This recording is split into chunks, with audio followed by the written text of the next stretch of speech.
और चलिए आप सीधे आपको तस्वीरें दिखाते हैं राज्यसभा से, जहां कल लोकसभा में वक्फ संशोधन बिल पेश किया गया था, तो वहीं आज राज्यसभा में इस बिल को पेश किया गया है और केंद्रीय मंत्री किरण रिजिजू की चर्चा जारी है और मुसलमानों का हक छीना जा रहा है। अलग अलग तरीके से लोगों ने अपना बात को रखा है। ठीक है, बात रखने का अधिकार है, लेकिन मैं बहुत ही साफ तरीके से ये सारे जो आरोप लगाए हैं उसको मैं खारिज करना चाहता हूं। सर, सबसे पहले ये जो वक्फ प्रॉपर्टी होता है, इसका मैनेजमेंट, इसका क्रिएशन और इसका बेनिफिशियरी ये नॉन मुस्लिम के अलावा कोई और किसी के पास हो ही नहीं सकता है। मुस्लिम के पास ही रहेगा, कोई नॉन मुस्लिम इसमें हस्तक्षेप नहीं कर सकता है।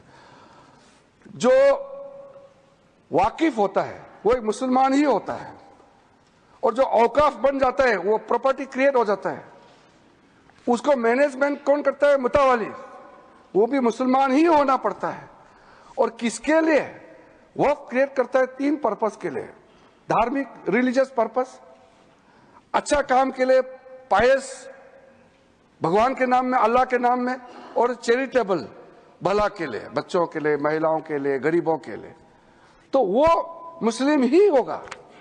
तो यहां ये सवाल ही नहीं उठता है कि नॉन मुस्लिम, मुस्लिम धार्मिक भावना और धार्मिक व्यवस्था या वे किसी भी तरीके से मुस्लिम प्रॉपर्टी में, मैनेजमेंट में नॉन मुस्लिम हस्तक्षेप कर रहा है, ये सवाल ही नहीं उठता है। तो इसीलिए मैं बहुत क्लियर करना चाहता हूं, ताकि हमारा जब डिबेट का जब सिलसिला शुरू होगा तो सुझाव हमको चाहिए कि वक्फ मैनेजमेंट में, प्रॉपर्टी मैनेजमेंट में वक्फ बोर्ड को और ताकत बनाने में क्या क्या और काम करना चाहिए, ये सुझाव हमारे माननीय सदस्यों से मिल सके। जो इंसान, जो मुसलमान अपना प्रॉपर्टी को ट्रस्ट के माध्यम से अगर चलाना चाहता है वो चला सकता है, उसके लिए कोई बंधन नहीं है। वक्फ एक्ट के अंदर में ये पूरा छूट दिया गया है। अगर आप वक्फ बोर्ड के माध्यम से चलाना चाहते हैं, आपको पूरा इसके लिए इजाजत है। तो चैरिटी कमिश्नर जितना ट्रस्ट प्रॉपर्टीज को देखते हैं, निगरानी करते हैं, व्यवस्था को चेक करता है, उसी प्रकार से वक्फ बोर्ड जो है वक्फ प्रॉपर्टी को सही तरीके से चला रहा है कि नहीं, ये निगरानी करने के लिए वक्फ बोर्ड बनाया गया है। वो वक्फ प्रॉपर्टी को चलाने के लिए नहीं है। इसलिए ये बात को हम बहुत ही अच्छे तरीके से अगर समझ लेंगे तो बाद में हमारा चर्चा का स्तर भी वो ज्यादा अच्छा रहेगा। हमने सर जो प्रावधान किया है, बेसिकली ट्रांसपेरेंसी को, अकाउंटेबिलिटी को, एफिशिएंसी को, ये 3 बड़ा पैमाना है। जवाबदेही तो होना चाहिए, क्षमता होना चाहिए, पारदर्शिता होना चाहिए। तो ये 3 जो व्यवस्था है, ये हमारा पूरा एक्सरसाइज जो है इस पे केंद्रित होता है। आर्टिकल 25, 26, 30 का हवाला देकर के कई बार लोगों ने हमारा खिलाफ, इस बिल का खिलाफ, इस प्रस्तावना के खिलाफ में लोगों ने कहना शुरू किया। तो मैं आज जरूर इसका जवाब देना चाहता हूं कि हम किसी का धार्मिक भावना को चोट पहुंचाने के लिए नहीं है। एक मुसलमान वक्फ क्रिएट कर सकता है। अब सबसे जो छोटा आप जो क्रिएट करता है फितरा, सबसे छोटा सर, वो हर मुसलमान, गरीब से गरीब मुसलमान भी क्रिएट करता है। ज़कात आप क्रिएट करते हैं, आप देते हैं, दान देते हैं, उसमें कोई किसी को अधिकार ही नहीं है पूछने का कि हिसाब किताब कैसे किया है। ये आपका अंदर का बात है, आपका फेथ है, इसमें हम हस्तक्षेप कैसे कर सकते हैं? इसलिए बिल्कुल ये बात आप बिल्कुल मत बोलिएगा अपना बात रखते समय कि सरकार या कोई गैर मुसलमान के जो कामकाज में, उसका तौर तरीके में हस्तक्षेप कर रहा है, ये मत बोलिएगा। वैसे तो कोर्ट केसेस बहुत है, मैंने दूसरे सदन में भी कोर्ट करके बताया, यहां मैं फिर से इसको दोहराना चाहता हूं ताकि कोर्ट ने क्या रूलिंग दिया है वो भी क्लियर हो जाए। सैयद फजल पुकाया तंगाल वर्सेस यूनियन ऑफ इंडिया में केरला हाईकोर्ट ने जो ऑब्जर्वेशन और ऑर्डर पास किया, उसमें कहा गया है, high court The Waqf Board is a statutory body, pure and simple. It is not a representative body of the Muslim community. Waqf property है, इसलिए कोर्ट का जजमेंट बहुत साफ साफ हमारे सामने में दिखाई देता है। इलाहाबाद हाई कोर्ट का जजमेंट है, Hafiz Mohammad Zafar Ahmad versus UP central Sunni board of Waqf. क्या कहा गया है उसमें? High court, a mutawalli's right is purely a right of management of the property and is not a proprietary right. The duties of a mutawalli are purely of a secular character. His duties are not of a religious character. इसलिए मुतावालिस को ऊपर में निगरानी रखने के लिए वक्फ board बनाया गया है। Tilkayat Shri Govindlal Maharaj versus state of Rajasthan, उसमें कहा गया है, मैं कोट करता हूं, right to manage the properties of the temple is purely a secular matter and can not be regarded as a religious practice. Property का मैनेजमेंट के बारे में इतना क्लियर कोर्ट ने कहा है, कई केसेस है, मैं बहुत कम आपके सामने में साइट कर रहा हूं।